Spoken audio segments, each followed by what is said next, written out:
उनको याद करना और इसमें आप लोग शामिल हुए, इसके लिए धन्यवाद। मैं उनके जीवन पर कुछ प्रकाश डालना चाहती हूँ कि पश्चिमी चंपारण के नरकटियागंज से 3 मील पूर्व भसराड़ी गांव में भोलाराम तूफानी का जन्म 7 मार्च 1918 को एक दलित परिवार में हुआ था। इनके पिता का नाम राजलोचना और माता का नाम लक्ष्मीला देवी थी। भोलाराम तूफानी 7 भाई 2 बहन थे। वे काफी निर्धन परिवार से आते थे।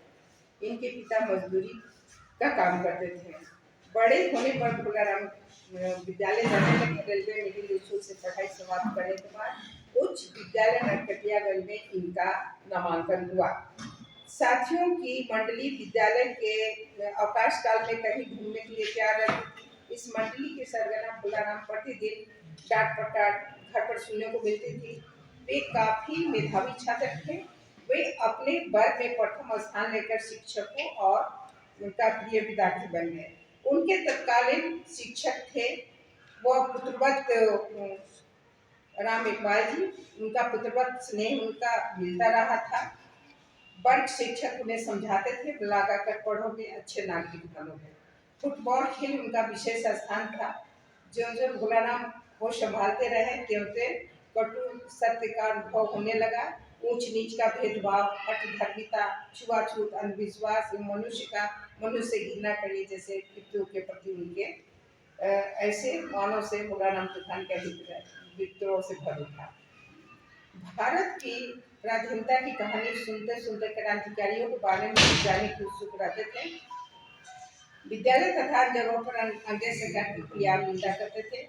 अपने पुत्र की नेतागिरी की चर्चा से पिता के कानों में आए दिन पड़ने लगी। माता पिता के समझाने पर भी वे बोलते थे कि उन्हें साथ अन्याय होगा, मैं देखूंगा, मैं चुप नहीं रहूंगा। भोलाराम के मस्तिष्क में अंग्रेज सरकार के प्रति विद्रोह की भयावह प्रबल में मानसिक पर छाया जा रहा था। मातृभूमि के स्वतंत्रता के लिए उसे विचार विमर्श करते रहते थे। इनके प्रमुख साथी थे योगेंद्र शुक्ल, चंद्रिका और ज्ञान सिंह, रईसलाल, चंद्रभूषण मणि, हरिहर मिश्र और बैजनाथ प्रसाद इन लोगों के प्रिय साथी थे।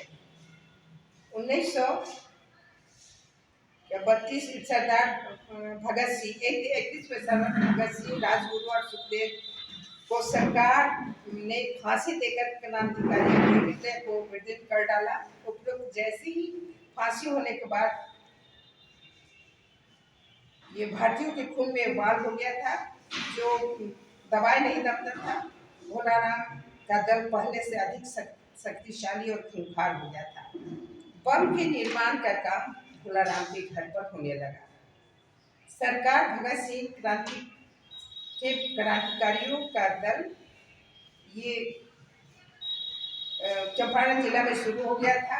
उदयपुर के जंगल में सिख क्रांतिकारियों ने अपनी योजना बना के दल का संगठन बनाने का अभियान प्रारंभ हो चुका था। क्रांतिकारियों के कृत संकल्प योजना के अनुसार समय समय के संगठन का नाम रखे थे लाल पंजा और NIR से ये लोग गाइड होते रहते थे।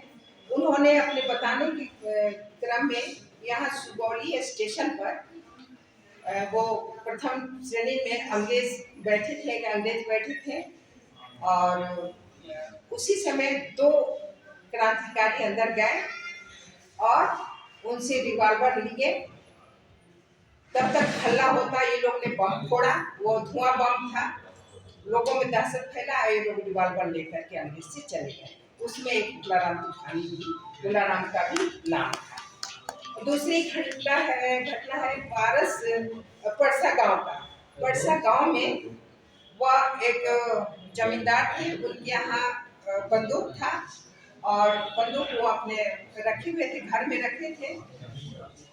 उस समय दिन के 1 बज रहे थे और यह निर्णय लिया गया कि उनके घर से बंदूक कैसे लाया जाए। तो पिताजी ने भोलाराम जी ने अपने दायित्व को संभाला, कहा कि मैं वो बंदूक लेने जाएंगे और वो अकेले ही गए वहाँ। लोगों ने, क्रांतिकारी साथियों ने मना किया था कि नहीं मैं अकेले जाऊंगा। जब वो वहाँ बंदूक लेने के लिए गए, हल्ला मच गया कि डाकू आया। और वहाँ जहाँ गए वहाँ देखे कि बंदूक के साथ साथ पैसा वगैरह भी रखा हुआ था, चांदी का सिक्का था, पैसा था। इन्होंने बंदूक उठाया करते तो बाहर में हल्ला हो गया कि डाकू आया है, और लोग दरवाजा पर बहुत सारे इकट्ठा हो गए थे। भोलाराम पिताजी ने ही अंदर से दरवाजा लगाया, उसके बाद हाथ में बंदूक लिए और दरवाजा खोल करके आए। और हाँ, उन्होंने वहां लिख करके दिया कि मैं रुपये पैसे के लिए नहीं आया हूँ, देश की आज़ादी के लिए मुझे बंदूक की आवश्यकता है और मैं बंदूक लेकर के जा रहा हूँ।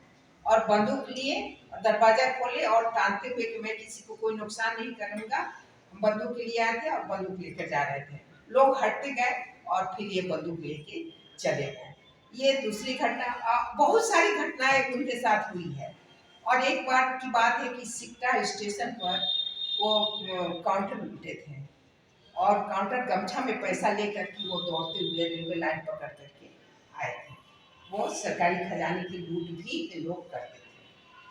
तो आगे के क्रम में 19 वर्ष की अवस्था में इनकी शादी दक्षिणी कुमारी से हुई।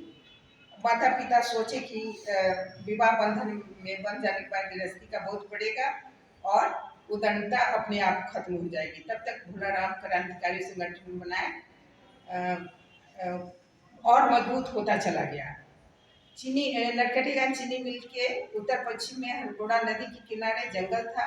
इन लोगों का अड्डा यहीं था। शिकारपुर थाना के वो दरोगा राम लखन तिवारी अंग्रेजों के विश्वास पात्र थे।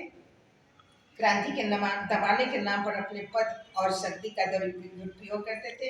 एक दिन राम लखन तिवारी ने अपने अंग्रेज अधिकारियों को सूचना दी कि क्रांतिकारियों के दल के विषय में मुझे अपने मुखबिरी से सूचना मिली है। दल के 2 व्यक्ति अंग्रेज से मिल गए थे, जिनका नाम था चंद्रमणि मिश्र और एक और